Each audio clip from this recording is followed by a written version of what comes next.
The rifle kicked into Lyudmila Pavlichenko's shoulder harder than any competition weapon she had ever fired. The sound cracked across the bombed-out courtyard like a thunderclap. 30 meters away, the first Romanian soldier dropped face first into the dirt without making a sound. His shovel clattered against the stones. The second soldier looked up from the trench they had been digging. He saw his partner lying motionless. His eyes went wide. He started to run. Lyudmila worked the bolt on the Mosin Nagant rifle. The empty brass cartridge ejected and spun through the air, glinting in the morning sunlight. She chambered a fresh round. The bolt locked forward with a metallic click. 0.6 seconds. The second Romanian made it 3 steps before the bullet hit him in the center of his back.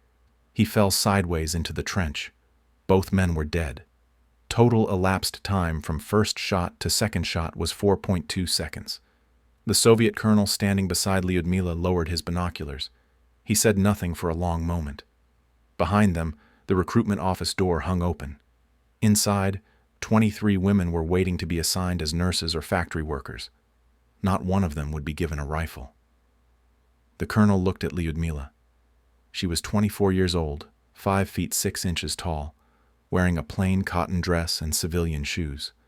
Her hands were shaking. The rifle was still pressed against her shoulder. She was staring at the 2 bodies. "You are accepted," the colonel said. "Report to the 25th Rifle Division headquarters at 6 Mar tomorrow morning." He turned and walked back toward the recruitment office without another word. His assistant, a young lieutenant, picked up the rifle from Lyudmila's hands. She let it go. Her palms were wet with sweat. The lieutenant looked at her face. "You just killed 2 enemy soldiers," he said. "You should feel proud." Lyudmila did not respond. She walked away from the courtyard on legs that felt like they belonged to someone else. 10 minutes earlier, Lyudmila had been sitting in a chair inside that recruitment office, watching the same colonel read her marksmanship certificates. Or rather, watching him not read them. He had glanced at the first page for maybe 3 seconds before tossing the entire folder back across his desk. She had earned those certificates over 5 years at the Osowaviakim shooting club in Kiev. 5 years of weekend competitions. 5 years of proving she could outshoot grown men twice her size. The colonel did not care. "You can be a nurse," he had said. "Women are not soldiers." It was June 24th, 1941. 3 days earlier, Germany had launched Operation Barbarossa, the largest military invasion in human history. 3 million German soldiers were pouring across the Soviet border with 3,600 tanks, 2,700 aircraft, and orders to capture Moscow within 3 months. The Ukrainian city of Odessa, where Lyudmila stood, would be surrounded within 6 weeks. The Soviet Union was facing annihilation, and this colonel was telling her to become a nurse. Lyudmila had not moved from her chair. "I can shoot better than any man you recruited this morning," she said. Her voice was calm and clear. The colonel actually laughed. His assistant, standing by the door, smirked. The colonel leaned back in his chair and folded his arms. "Fine," he said. "Prove it." That was how Lyudmila ended up standing in a bombed-out courtyard with a rifle in her hands, looking at 2 enemy soldiers digging a defensive position. That was how the colonel gave her the test. "Shoot them," he said. "If you miss, you become a nurse. If you refuse, you become a nurse. If you succeed, I will enroll you as a sniper." The 2 Romanian soldiers were part of the Romanian Fourth Army. Romania had joined the German invasion 3 days earlier. Those particular soldiers were advanced scouts. They had no idea anyone was watching them. Lyudmila raised the rifle.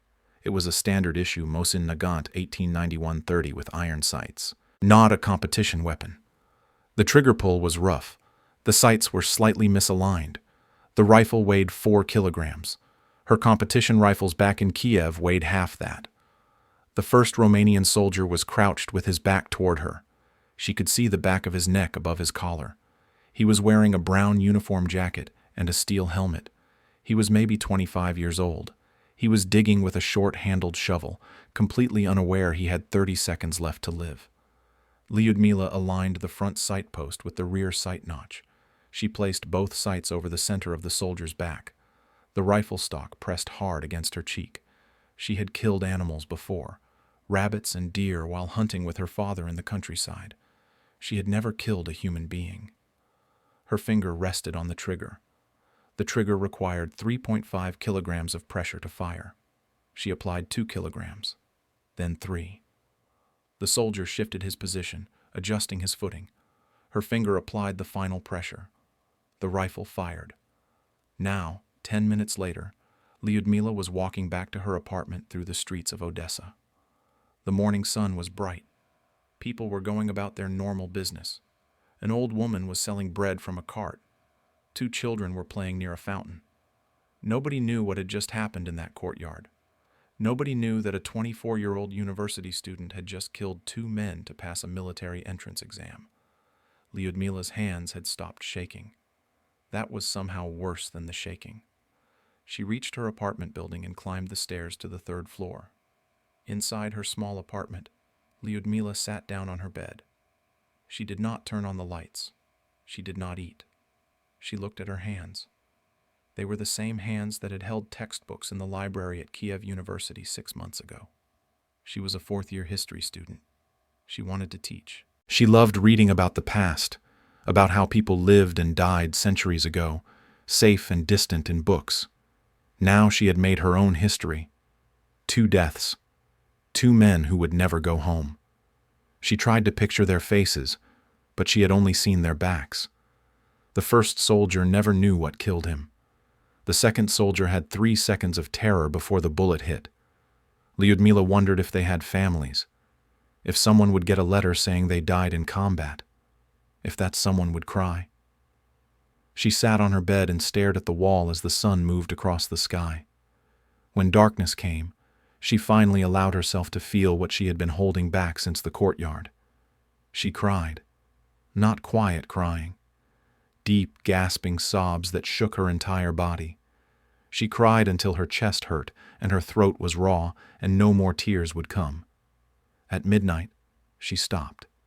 She stood up and walked to her small bathroom. She washed her face with cold water. She looked at herself in the mirror. The same face, the same brown eyes. But something had changed that she could not see. She made a decision right there. Those 2 kills did not count. They were not combat. They were a test, a horrible, necessary test. When people later asked about her first kills, she would not mention them. Her official count would start tomorrow, on her first day as a Red Army sniper. Those 2 Romanian soldiers would remain her secret. At 5:30 the next morning, Lyudmila put on her new Red Army uniform. It was too big. The boots were too small. She picked up her assigned rifle, a Mosin Nagant identical to the one she had fired yesterday. She walked through the empty streets of Odessa to the 25th Rifle Division headquarters. She reported for duty. The officer at the desk looked surprised to see a woman in uniform carrying a rifle. He checked his roster. Lyudmila Pavlichenko, sniper, he read aloud. He looked up at her.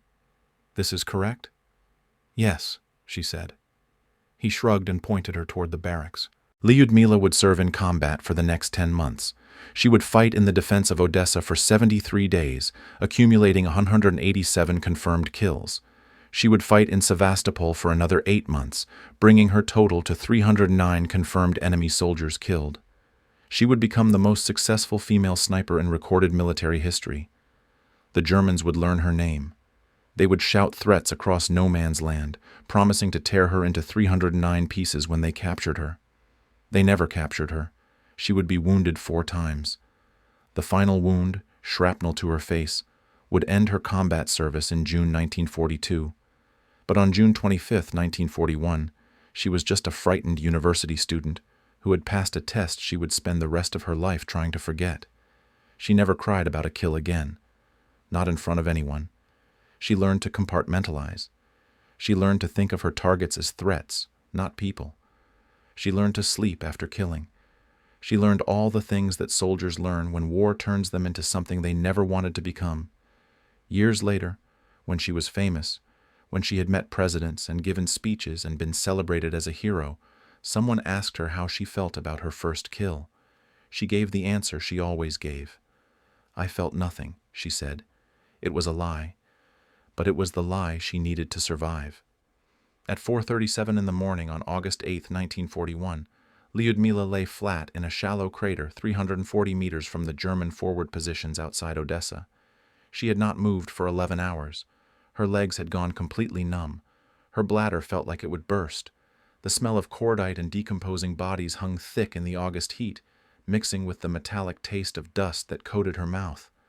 Through her rifle scope, she watched a German officer step out of a command bunker, stretch his arms, and light a cigarette.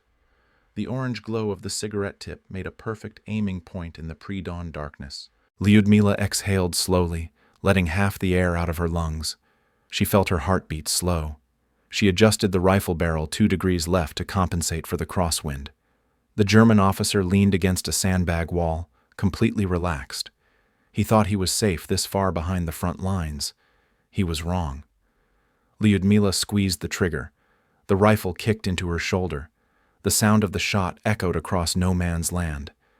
Through the scope, she saw the officer drop. The cigarette fell from his hand and continued glowing on the ground, a small orange dot that burned for another 20 seconds before going out. That was kill number 3. Official kill number 1, because she did not count the recruitment test. Kill number 1 had happened 6 hours earlier when a Romanian lieutenant made the mistake of using a flashlight to read a map. The bullet had hit him in the throat. Kill number 2 came 90 minutes after that, another officer standing fully upright behind what he thought was cover. These men kept making the same mistake. They believed rank made them safe. They believed distance made them invisible. They were learning otherwise, one bullet at a time. The Siege of Odessa had begun 36 hours earlier on August 5th. German and Romanian forces, over 300,000 soldiers supported by 200 artillery pieces and constant air attacks, had encircled the city from 3 sides. The Black Sea protected the 4th side, but German bombers controlled the sky. Inside the defensive perimeter, 34,000 Soviet soldiers and approximately 60,000 armed civilians prepared to defend a city that High Command had already written off. The Soviet generals in Moscow gave Odessa 2 weeks before it fell. Lyudmila's division commander had been more honest in his final briefing. "We are all going to die here," he said. "The only question is how expensive we make our deaths. Every German you kill is one less German marching toward Moscow. Make them pay in blood for every meter." Lyudmila had no intention of dying in Odessa. She had been assigned to a 3-person sniper team alongside 2 male snipers. Ivan Dmitriev was 28 years old, a factory worker from Moscow with a thick beard and 7 confirmed kills. Leonid Kuzmin was 32, a former hunter from Siberia, with ice-blue eyes and 14 confirmed kills. When they first saw Lyudmila report to their position, Ivan actually laughed out loud. Leonid just stared. Their squad leader, Sergeant Volkov, was a scarred veteran with half his left ear missing from an artillery blast. He pulled Ivan and Leonid aside where Lyudmila could still hear every word. "I do not care if she is a woman," Volkov said. "I do not care if she is a trained circus bear. She qualified as a sniper, so she fights as a sniper. Anyone who has a problem with this arrangement can volunteer for a penal battalion. I hear they need more men for minesweeping duty." Nobody volunteered. Ivan stopped laughing. On August 9th, Lyudmila killed 4 more enemy soldiers. On August 10th, she killed 6. August 15th, 1 week into the siege, her confirmed count reached 23 kills. Ivan had added 3 more to his total. Leonid had added 5. The 2 men stopped making jokes. They stopped making comments about women and rifles. Mostly they just watched Lyudmila work and said nothing. Her method was brutally simple. She picked a forward position before dawn, usually in rubble or a shell crater that smelled like death, and she did not move until darkness made shooting impossible. She watched enemy lines through her scope for 12 to 14 hours without break. Most of that time, absolutely nothing happened. Then a target would appear for 5 seconds, maybe 10 if they were careless, and she would shoot. 1 shot. Never a second shot, even if she missed. A second shot would give away her position. She would wait for a different target. The physical demands surprised her more than the killing. In competition shooting back in Kiev, she had fired 20 rounds over 2 comfortable hours in a warm indoor range with judges watching. Here, she maintained a shooting position for half a day while lying in mud that soaked through her uniform, or under rain that turned her crater into a pool, or in heat so intense that metal parts of her rifle became too hot to touch with bare skin. Her muscles cramped into knots. Her joints felt like broken glass grinding together. Flies and beetles crawled across her face, into her hair, across her lips. She could not brush them away. German artillery shook the ground so violently that her scope sight blurred. She learned to time her shots between the impacts. She learned to drink almost no water before a mission because urinating meant compromising her position, and a compromised position meant death. She learned to ignore hunger, thirst, pain, and discomfort. She learned that war was 99% suffering in silence and 1% pulling a trigger. On August 20th, Lyudmila hunted another sniper for the first time. A German marksman had been operating in her sector for 3 days, systematically picking off Soviet soldiers who made the mistake of exposing themselves for even a moment. 7 dead so far, 14 wounded. The Germans were using him as a psychological weapon, deliberately wounding Soviet troops in the legs or stomach instead of killing them outright, letting them scream for hours while their comrades could not safely retrieve them. The screaming destroyed morale faster than bullets. Sergeant Volkov called Lyudmila into his dugout. The dugout smelled like unwashed bodies, tobacco smoke, and infection. "Kill that German bastard," Volkov said. That was the entire briefing. No intelligence, no support, just an order. Lyudmila spent 2 full days hunting the German sniper. She did not know his name. She did not know his face. She only knew he was operating in a 600-meter stretch of ruins between Soviet and Axis lines, and she knew he was very good at his work. On the morning of the 3rd day, August 23rd, she spotted something that did not belong. A piece of canvas, dusty gray, the exact same color as the rubble around it. But the texture was wrong. The canvas was too new, too clean. Everything else in those ruins had been baked by the sun and soaked by rain for weeks. This canvas looked like it had been placed yesterday. Lyudmila aimed her scope at that spot and watched. She watched for 6 hours without moving. The canvas never moved. German infantry patrols came and went. The canvas stayed perfectly still. At 2:17 in the afternoon, a young Soviet soldier in a forward trench made a fatal mistake. He stood up to throw a grenade at a German machine gun position. The German sniper shot him before the grenade left his hand. Lyudmila saw the muzzle flash through her scope, a brief, bright spark from behind that suspicious canvas. She fired instantly, not at where the flash had been, but at where the sniper's head would be if he was lying prone behind that position.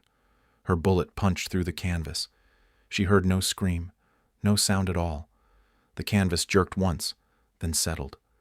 Lyudmila kept her rifle aimed at that spot for another 4 hours until darkness fell. She did not know if she had killed him or only wounded him. She would not risk exposing herself to check. After dark, Sergeant Volkov sent a 3-man patrol crawling out to the German sniper's position.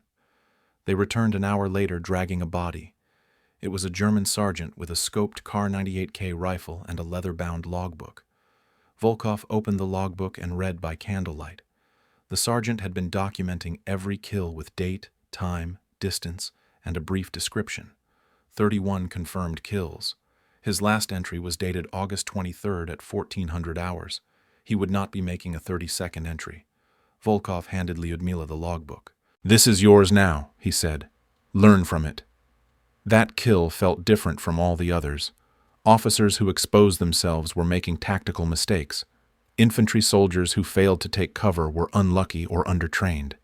But killing another sniper was personal. That German sergeant had been hunting her as much as she was hunting him. He had professional skills. He had training. He had survived 31 previous duels against other snipers. Lyudmila had beaten him through patience and careful observation. It was the most professionally satisfying kill she had made. It was also the most disturbing, because professional satisfaction was not supposed to be part of this work. Killing was supposed to be mechanical, emotionless, necessary. Satisfaction meant she was changing into something she did not want to become. By September 1st, Lyudmila had 94 confirmed kills in less than 4 weeks of combat. Sergeant Volkov promoted her to senior sergeant, which came with slightly better food rations and a new rifle with a proper German scope they had captured from a dead sniper. The promotion also came with a new assignment that Volkov delivered with visible discomfort. "Train the women," he said. 2 days later, 14 female volunteers arrived at the sniper positions. They ranged from 18 to 35 years old. 5 were university students, 4 were factory workers, 3 were school teachers, 2 were farmhands. None had any combat experience. Lyudmila was given 1 week to turn them into snipers who could survive. She taught them everything she had learned: camouflage and concealment, fieldcraft and patience, how to calculate wind drift and bullet drop, how to read terrain for good shooting positions, how to shoot once and relocate immediately, how to urinate without leaving their hide position, which meant lying in their own waste for hours, how to eat cold food without making noise, how to stay awake through exhaustion, how to kill without hesitation, because hesitation in combat would get them killed faster than any German bullet.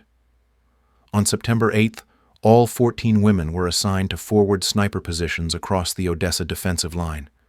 By September 15th, 3 of those women were dead. 2 were wounded badly enough to be evacuated. 9 were still operational. The 9 survivors had accumulated 47 confirmed kills between them. Lyudmila attended the burial of the 3 dead women in a makeshift cemetery behind the lines. She knew their names: Svetlana, 19, killed by German counter-sniper fire; Natasha, 24, killed by artillery; Irina, 21, killed by a Romanian patrol that found her position. Lyudmila had trained all of them. She felt responsible for their deaths, even though she knew that was irrational. This was war. People died. But teaching people how to kill, and then watching some of them get killed, felt like a specific kind of failure that made her chest tighten and her hands shake at night when nobody could see. On September 19th, Lyudmila met Alexei Kitsenko in a supply depot while both were restocking ammunition. He was a sniper from a different unit, 26 years old, with dark hair starting to gray at the temples and 18 confirmed kills to his record. He saw her carrying a rifle and made a comment. "Nice rifle for a good shot," he said.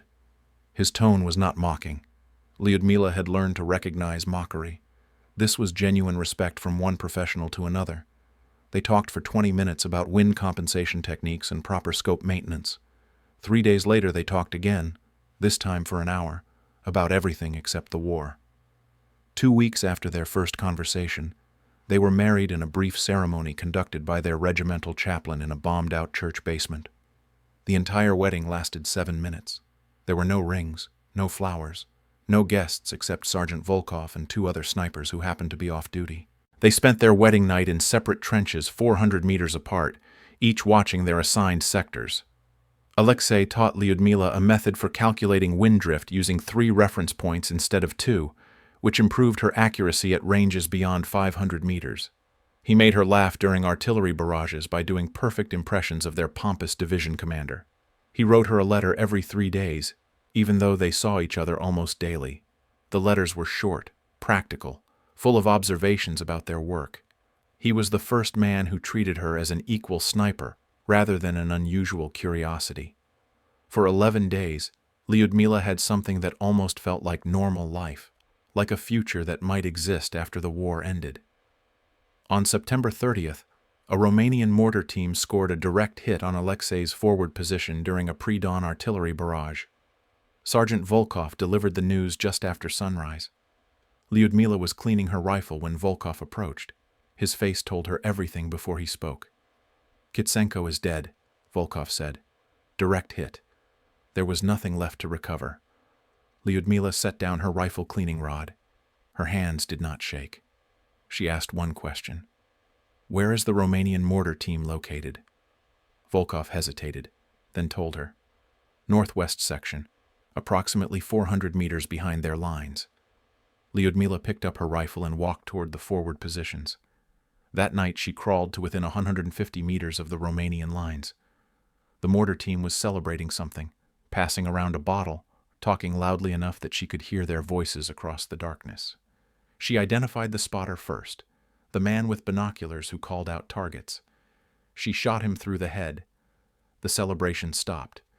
Before anyone could react, she shot the team leader, the man who had been holding the bottle. Then she shot 3 more Romanian soldiers who came running to investigate the sound of gunfire. 5 shots, 5 kills. Each shot was mechanically perfect, textbook accuracy, the best shooting of her entire military career. She felt absolutely nothing while doing it. No rage, no grief, no satisfaction, just cold mechanical efficiency. After the 5th shot, she crawled back to Soviet lines before dawn broke and anyone could locate her position. She added 5 more kills to her official count, bringing her total to 152. She never mentioned Alexei's name again, not to Sergeant Volkov, not to Ivan or Leonid, not to anyone, for the rest of her life. When people asked about him years later, she would say she did not remember anyone by that name. It was easier than explaining that remembering hurt worse than forgetting. By October 15th, Lyudmila had 187 confirmed kills. The Siege of Odessa had lasted exactly 73 days. The Soviet High Command ordered a full evacuation of the city, pulling all defenders out by sea under cover of darkness, while the Germans prepared for a final assault. Lyudmila boarded a crowded transport ship with what remained of her unit. Of the 14 women she had personally trained, only 6 were still alive. Of her original 3-person sniper team, Ivan had been killed by German artillery on October 3rd. Leonid had been evacuated 2 weeks earlier with shrapnel wounds that would cost him his left arm. Sergeant Volkov had been promoted to lieutenant and transferred to a different division. Almost everyone Lyudmila had known in Odessa was dead, wounded, or scattered. She stood on the deck of the transport ship as it pulled away from the harbor. Odessa burned behind them, the entire city glowing orange and red against the black sky. The flames reflected off the dark water like liquid fire. The smell of burning wood and burning flesh carried across the waves. Lyudmila watched the city disappear into smoke and distance. She held her rifle across her chest. The metal was still warm from the day's heat. She did not cry. She did not feel sad or relieved or angry. The part of her that felt those things had died somewhere between the 50th kill and the 100th. Or maybe it died when Alexei died. Or maybe it had died in that recruitment office courtyard when she shot 2 Romanian soldiers to pass a test. She was not sure anymore. All she knew was that feeling nothing had become her most valuable survival skill. The transport ship sailed east across the Black Sea toward Sevastopol. Lyudmila would fight there for another 8 months. She would kill 122 more enemy soldiers, bringing her final total to 309 confirmed kills. She would train dozens more snipers, and she would bury more of them. She would survive 4 separate wounds, including the final shrapnel wound to her face that would end her combat service in June 1942. But in October 1941, standing on that ship deck watching Odessa burn, she was just a 25-year-old widow with 187 confirmed kills and a growing reputation. The Germans had not learned her name yet. They did not know they were hunting a woman. That would change. When they finally learned who she was, they would send their absolute best snipers to kill her. They would offer bounties. They would scream threats across no man's land. None of it would work. Every single one of them would fail. At 3:14 in the morning on November 18, 1941, Lyudmila heard the voice for the first time. It came from a German loudspeaker positioned somewhere in the rubble between the lines, crackling through the darkness like a ghost speaking her name. Lyudmila Pavlichenko, the voice said in accented Russian. We know who you are. We know you killed 187 in Odessa. Come over to us. We will give you chocolate. We will make you a German officer. You will never have to kill again. Lyudmila was lying in a collapsed basement, 280 meters from the German positions in Sevastopol. The basement reeked of mold and human waste. Rats scurried across the broken concrete. She had been watching a particular window in a bombed apartment building for 6 hours, waiting for a German sniper she knew was operating from that location. The loudspeaker message made her smile in the darkness. The Germans knew her name. That meant they were afraid. Good. Fear made people careless. The siege of Sevastopol had begun 4 days after Lyudmila evacuated from Odessa. The fortress city on the Crimean Peninsula was the Soviet Navy's primary Black Sea base, and Hitler wanted it destroyed. He committed 200,000 troops, 450 artillery pieces, and the Luftwaffe's entire 8th Air Corps to the task. The Soviet defenders numbered approximately 106,000, including Lyudmila's unit. High Command expected the city to fall within 3 weeks. It would hold for 250 days, becoming one of the bloodiest sieges in human history. By the time it finally fell in July 1942, over 300,000 people would be dead on both sides. Lyudmila had arrived in Sevastopol with a reputation.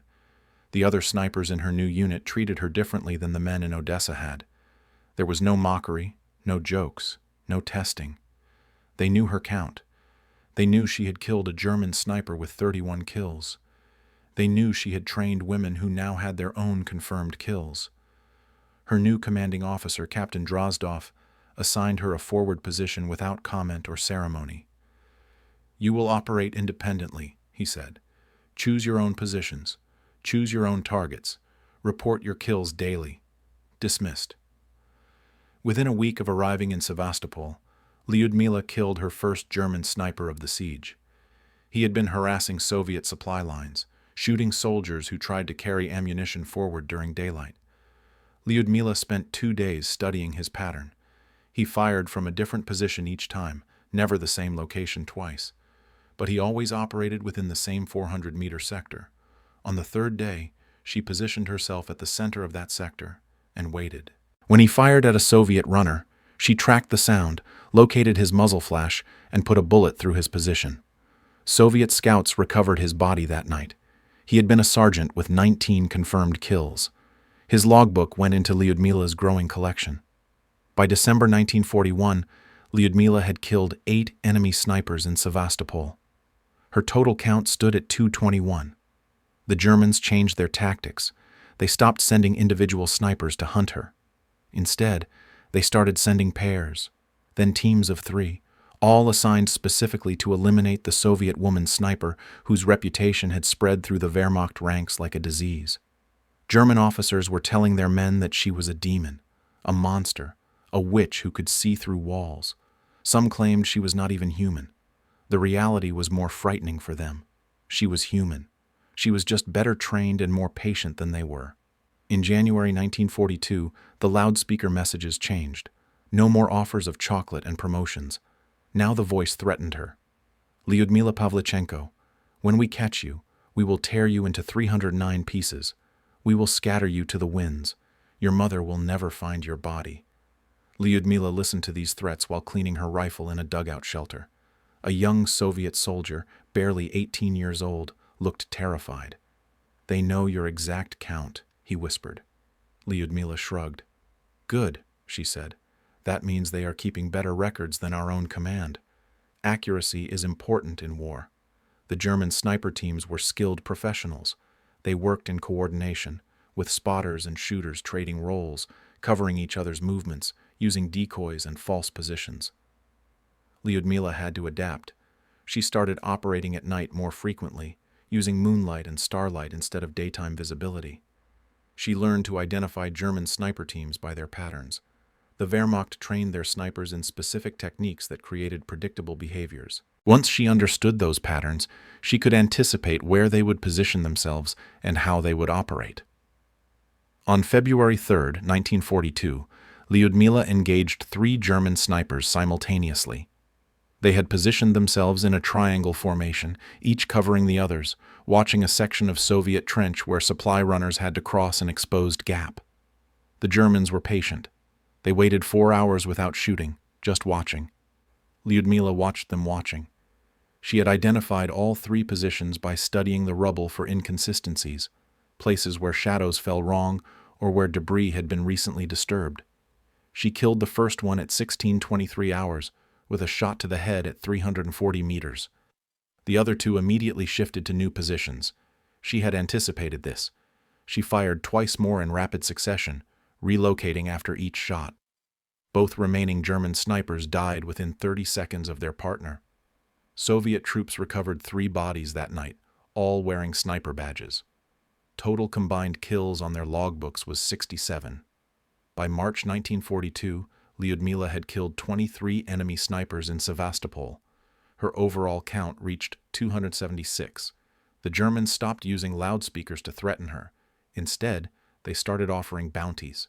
Intercepted radio communications revealed that German command was offering leave time and promotions to any sniper who could confirm her death. Several of Germany's most elite marksmen volunteered for transfer to Sevastopol specifically to hunt her. They came from Poland, from France, from North Africa. Some had over 100 confirmed kills. Some had trained at specialized sniper schools. Some had years of experience. All of them died in Sevastopol. The duels became increasingly complex. German snipers started using Soviet weapons and equipment to blend in. They studied Lyudmila's patterns, trying to predict where she would position herself. They set elaborate traps, using wounded soldiers as bait, using false positions with decoys. Lyudmila countered by becoming even more unpredictable. She would spend entire days not shooting at all, just observing. She started working with a spotter, a young Ukrainian soldier named Nikolai, who had exceptional eyesight and absolute calm under fire. Together they developed a system.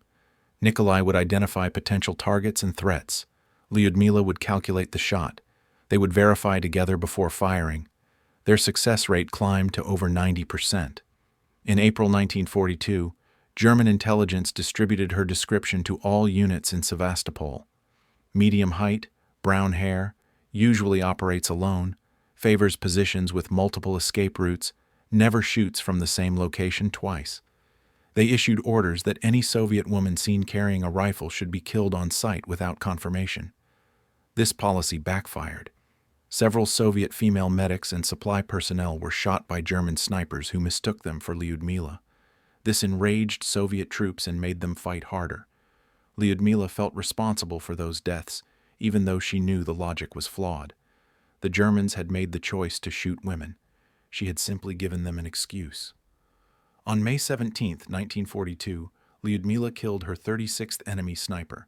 He was a German lieutenant who had transferred from the Afrika Korps with a record of 73 confirmed kills against British forces. He had spent 2 weeks studying Soviet positions before making his first shot. His first shot killed a Soviet captain. His second shot killed a supply officer. Lyudmila had been tracking him since his first kill, studying his methods, learning his patterns. He was cautious and skilled. He used unusual angles and unexpected timing. But he had one weakness. He always verified his kills. After each shot, he would watch through his scope for 10 to 15 seconds to confirm his target was dead. On his third shot, Lyudmila was ready. The moment she saw his muzzle flash, she fired at where his eye would be behind the scope if he was following his pattern. She was correct. The German lieutenant died instantly, his eye destroyed by a 7.62 millimeter bullet. By late May 1942, Lyudmila had reached 257 confirmed kills. The Soviet Military Council of the Southern Front issued a formal commendation praising her work. The commendation was read aloud to her entire division.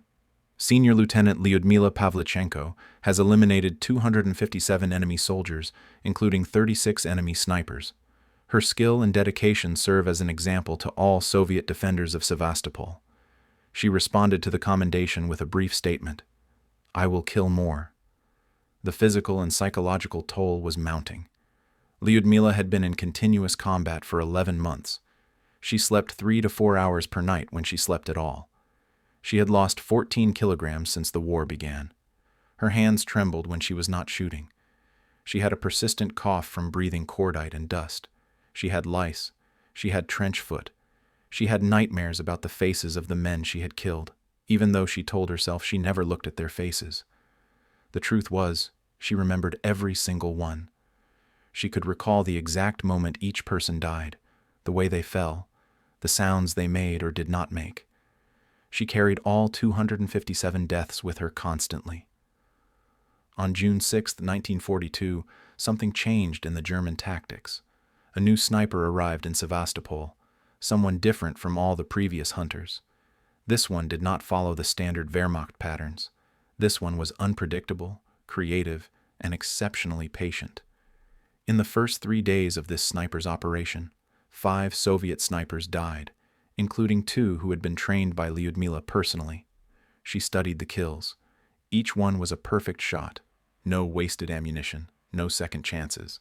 The German was operating alone without a spotter. The German was moving between positions using routes that should have been impossible to access safely.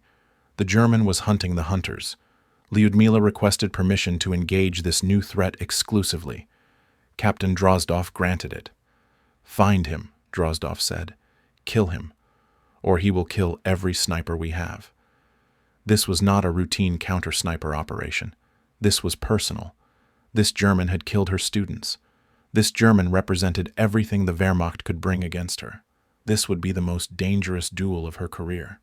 She did not know yet that German troops were calling this sniper Cobra, for the way he struck suddenly from unexpected angles. She did not know he had 400 confirmed kills. She did not know he had volunteered for this assignment specifically to kill her. She only knew that someone very skilled was hunting her people, and that meant war within the war. At 4:52 in the morning on June 9, 1942, Lyudmila watched a Soviet soldier named Victor die 220 meters in front of her position. He had been crawling toward the German lines on a reconnaissance patrol when a single shot cracked through the pre-dawn silence. Victor's body jerked once and went still. No second shot, no wasted ammunition. Clean, professional, lethal. Lyudmila studied the kill through her scope. The bullet had entered Victor's left temple at a downward angle of approximately 15 degrees. That meant the shooter was elevated, probably in the ruins of the 4-story apartment building 400 meters northeast. That building had been empty for weeks, or it had been empty until Cobra arrived. Lyudmila had been hunting Cobra for 3 days. In those 3 days, Cobra had killed 7 Soviet soldiers, including Maria and Katya, 2 women Lyudmila had personally trained. Maria had been 22 years old, a school teacher from Minsk with 14 confirmed kills. Katya had been 19, a farm girl from outside Kiev with 11 confirmed kills. Both women had called Lyudmila instructor with pride in their voices. Both were dead now because Cobra was better than they were, better than anyone Lyudmila had faced before. She had studied every one of Cobra's kills. Each shot showed the same characteristics: perfect accuracy, no follow-up shots, unusual firing angles that suggested constant movement between positions. Cobra never shot from the same location twice. Cobra never left physical evidence. Cobra operated during hours when most snipers were resting. Soviet intelligence had intercepted German radio communications mentioning a specialist sniper transferred to Sevastopol from the Eastern Front with over 400 confirmed kills. The Germans called him Cobra because he struck from unexpected angles and disappeared before anyone could respond. His real name was unknown. His face was unknown. Only his work was known, and his work was death. Lyudmila lowered her rifle and began moving. She crawled backward out of her position using her elbows and knees, keeping her body flat against the rubble. It took her 20 minutes to move 50 meters. Then she stood in a covered section of trench and ran in a crouch toward the northeast. If Cobra was in that apartment building, she needed a position that gave her line of sight to its windows. She needed elevation. She needed to get there before Cobra relocated. She reached a collapsed warehouse 380 meters from the apartment building. The warehouse roof had partially caved in, creating a sheltered observation point with clear sight lines. She climbed through the wreckage, her boots crunching on broken glass. Every sound felt too loud. She positioned herself behind a section of fallen wall and set up her rifle. Through her scope, she could see 3 floors of the apartment building. Most windows were blown out. Walls were pockmarked with artillery damage. It looked abandoned. Somewhere in that structure, Cobra was waiting. Lyudmila did not move for the next 8 hours. She controlled her breathing. She ignored the pain in her legs. She watched every window, every shadow, every inconsistency. The June sun climbed higher, turning the warehouse into an oven. Sweat ran down her face and soaked her uniform. She did not wipe it away. Movement would give away her position. At 1:47 in the afternoon, she saw something. A brief shimmer in a 3rd-floor window on the eastern side. It could have been heat distortion. It could have been sunlight reflecting off broken glass. Or it could have been the glint of a rifle scope. She aimed at that window and waited. Nothing happened for another hour. Then, at 2:52, a Soviet supply runner made the mistake of crossing an open section of ground 300 meters from the German lines. The shot came from that 3rd-floor window, a sharp crack that echoed across the ruins. The supply runner fell. Lyudmila saw the muzzle flash. She fired instantly at the flashpoint. Her bullet punched through the window frame. She immediately worked her bolt, chambered another round, and shifted her aim 2 meters left. If Cobra was experienced, he would move after firing. She waited 3 seconds and fired again. Then she relocated, dropping down from her perch and crawling to a different position 15 meters away. For 5 minutes, nothing happened. Then 3 German rifle shots impacted the exact spot where Lyudmila had been positioned. The shots came from a different building entirely, from the west. Cobra had not been alone in that apartment building. Cobra had been working with a spotter, and now both of them knew approximately where Lyudmila was located. She heard German voices shouting in the distance. They were coordinating. She had minutes, maybe less, before they flanked her position. Lyudmila made a decision. She could retreat to Soviet lines and try again tomorrow, or she could press forward and turn this into a close-quarters hunt. Retreating was safer. Pressing forward was tactically insane. She pressed forward. She moved through the warehouse wreckage toward the apartment building, using cover and concealment, stopping every 20 meters to observe. She saw no movement. She heard only the distant sound of artillery and the buzzing of flies on corpses. She reached the apartment building at 3:34. The entrance was a gaping hole where the door had been blown away. Inside, the hallway was dark and choked with debris. The smell was overwhelming, rot and cordite and something chemical she could not identify. She moved slowly, her rifle raised, checking every corner. The stairs to the upper floors were partially collapsed but passable. She climbed to the second floor.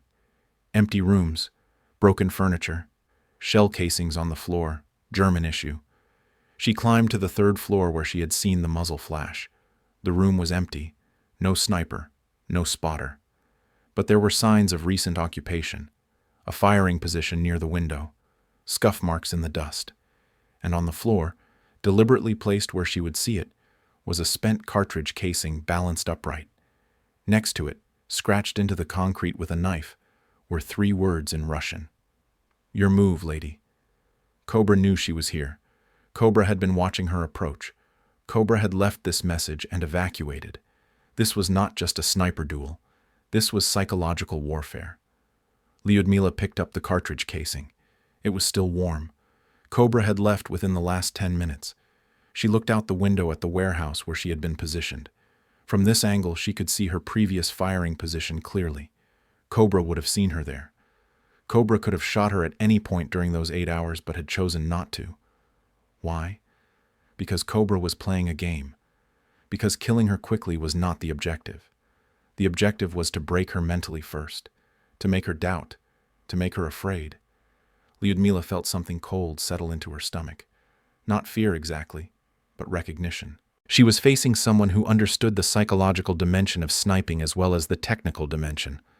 Someone who wanted her to know she was being hunted by a superior predator. She left the apartment building and moved back towards Soviet lines using a different route. She did not run. Running would signal panic. She moved methodically, checking corners, watching roof lines. She reached friendly territory at 4:17. Captain Drozdov was waiting in the command dugout. "Well?" he asked. Lyudmila set the cartridge casing on his desk. "He saw me," she said. "He let me live." Drozdov picked up the casing and read the scratched message. "What does this mean?" "It means he wants a duel," Lyudmila said. "A real one. Not ambush, not luck. Skill against skill." Drozdov looked at her. "Can you beat him?" Lyudmila took back the cartridge casing. "I will beat him, or I will die trying. There is no third option." For the next 2 days, Lyudmila and Cobra engaged in a chess match played with bullets and patience. Lyudmila would establish a position. Cobra would locate it and fire at where she had been. She would relocate and fire back at where Cobra had been. Neither scored a hit. Both left messages for each other. Cobra left cartridge casings with scratched tallies. Lyudmila left spent rounds arranged in patterns. They were communicating through the language of their profession, 2 snipers acknowledging each other's skill while trying to kill each other. On June 12th, the duel escalated. Lyudmila positioned herself in a bell tower, 520 meters from the German lines, the longest range she had ever attempted under combat conditions. She waited from 3 a.m. until noon without seeing Cobra. Then, at 12:14, she heard a sound behind her, a scraping of boots on stone. She spun around, rifle raised. Cobra was standing in the bell tower entrance, 12 meters away, rifle pointed at her chest. For 3 seconds, neither of them moved. Neither of them fired. Cobra was younger than Lyudmila expected. Maybe 28 years old. Tall, lean, with pale eyes and a face covered in stubble. He wore a German sniper badge and a Wehrmacht uniform that was torn and stained. He spoke in German-accented Russian. "You are good," he said. "Better than they told me. But not good enough." "Why did you not shoot?" Lyudmila asked, her rifle still aimed at his chest. "Because this is not the right moment," Cobra said. "When I kill you, it will be perfect.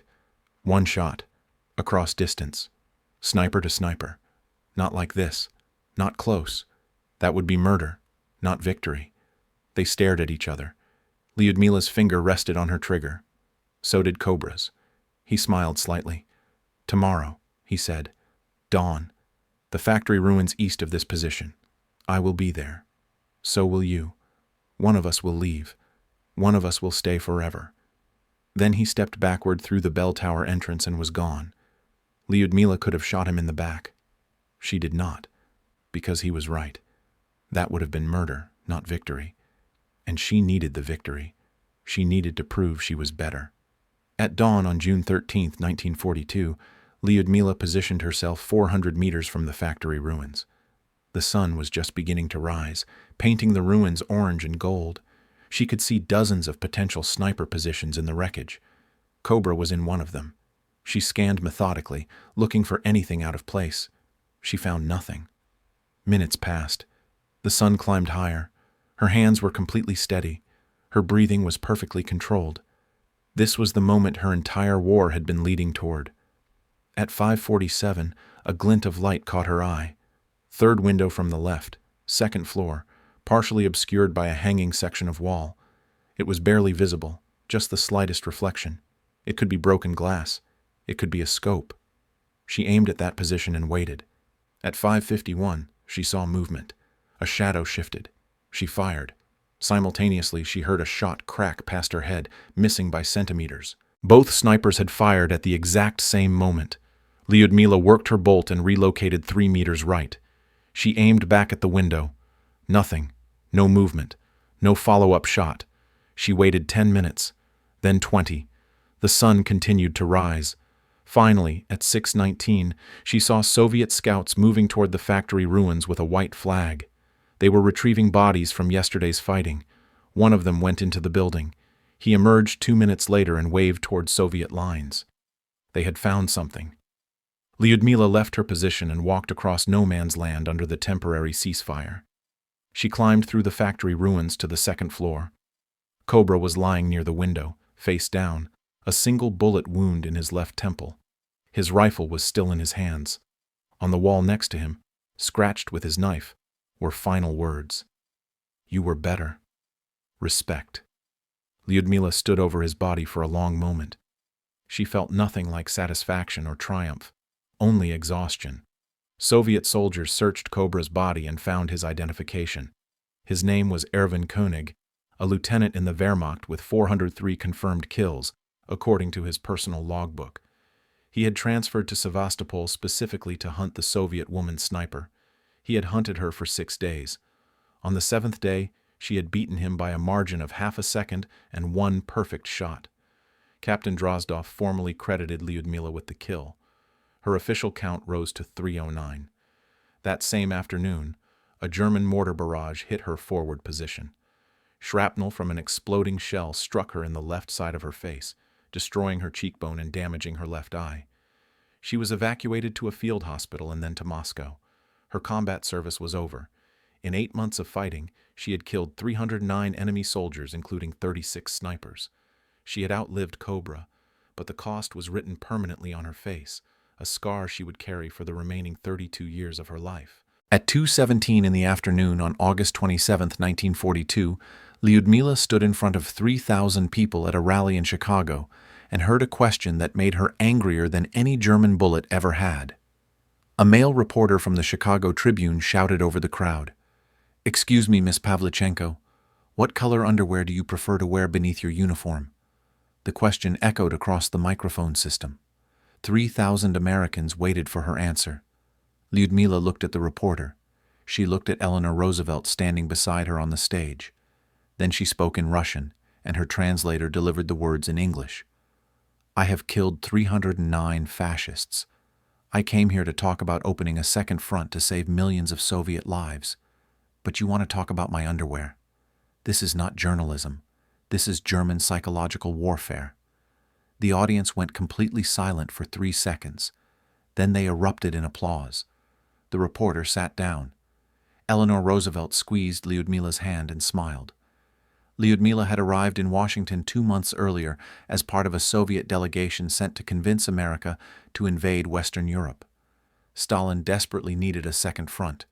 German forces were crushing Soviet defenses, killing tens of thousands of Red Army soldiers every week.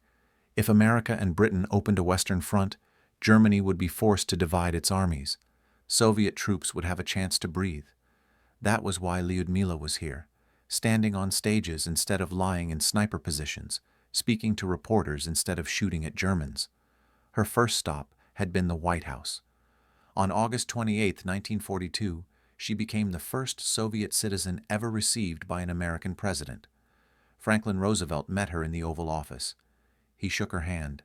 He wanted to know about her combat experiences, about her medals, about how her comrades had fought.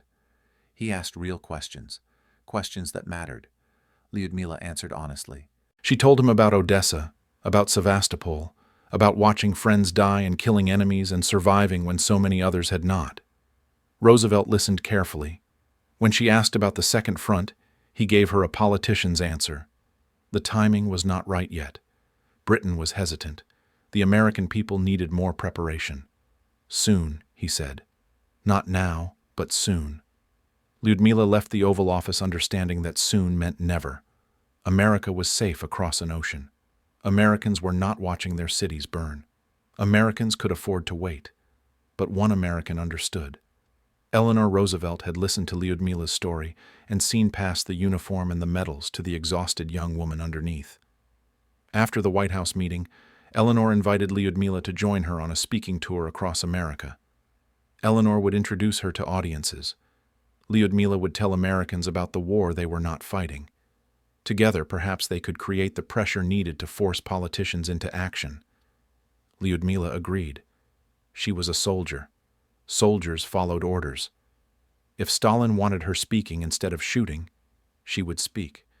The American press treated her as a circus attraction. The New York Times called her the girl sniper. Other newspapers focused on her appearance. Her uniform skirt was too long. Her boots were unfeminine. She wore no makeup. One journalist told her that American women wore short skirts and suggested she would look better if she adopted American fashion. Lyudmila responded through her translator. "I am 25 years old. I have killed 309 fascists. I do not care what American women wear." The journalist wrote that she was rude and ungraceful. Another reporter asked if she could take hot baths at the front. "Absolutely," Lyudmila said. "If you sit in a trench during an artillery attack, it gets very hot. It tends to be a dust bath." The reporters laughed. They thought she was joking. She was not. The lipstick question came repeatedly at every press conference. "Are female soldiers allowed to wear lipstick at the front?" Lyudmila answered the same way each time. "Yes, but they do not always have time. You need to be able to reach for a machine gun or a rifle or a pistol." One reporter persisted. "But do you personally wear lipstick?" Lyudmila looked at him. "I personally kill Germans," she said. "That is my contribution to fashion." Eleanor Roosevelt intervened at that point, ending the press conference before Lyudmila said something that would create an international incident. Outside the press room, Eleanor spoke gently. "You handled yourself well," she said. "These reporters are not your enemies. They are simply ignorant." Lyudmila disagreed. "Enemy is anyone who prevents me from completing my mission," she said. "These reporters prevent me from talking about the Second Front. Therefore, they are enemies." Despite the hostile press, Lyudmila's speaking tour succeeded. She spoke in Chicago, Detroit, Washington, Boston, and dozens of smaller cities. She addressed unions, churches, political rallies, and university gatherings. Everywhere she spoke, she delivered the same message. Open the Second Front. Stop waiting. Soviet soldiers are dying by the hundreds of thousands while you debate. Americans responded.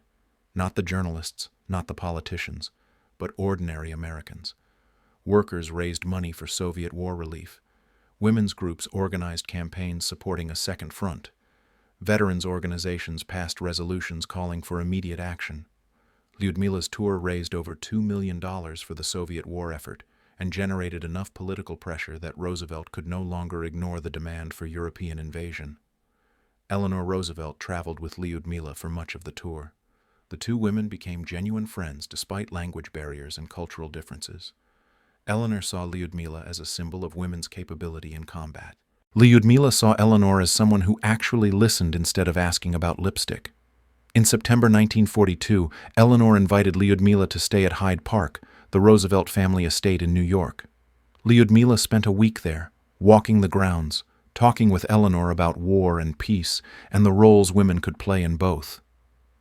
One evening, President Roosevelt entered Eleanor's bedroom unexpectedly. He found Lyudmila sitting on the bed wearing only pink pajama top and a towel around her waist, while Eleanor altered a pair of pajama pants to fit the Soviet sniper's smaller frame. Roosevelt laughed. He had seen more surprising things during war. He wheeled himself back out and closed the door. During those quiet evenings at Hyde Park, Lyudmila admitted things she had never told anyone.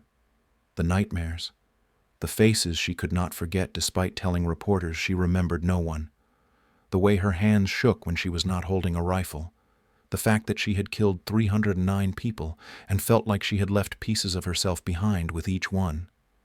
Eleanor listened without judging. "You did what war required," Eleanor said. "The guilt means you are still human. The not feeling guilty would be more frightening." Lyudmila had not thought of it that way. She had been trying not to feel anything because feeling meant pain. But Eleanor was right. The pain meant she was still capable of being human after the war ended. Lyudmila remained in America until late 1942. Stalin finally recalled her to Moscow in November. She returned to the Soviet Union as a decorated hero. The government gave her an apartment. They gave her a teaching position at a sniper academy. They gave her medals and titles and public recognition. What they would not give her was permission to return to combat. She asked repeatedly. The answer was always no. She was too valuable as a symbol.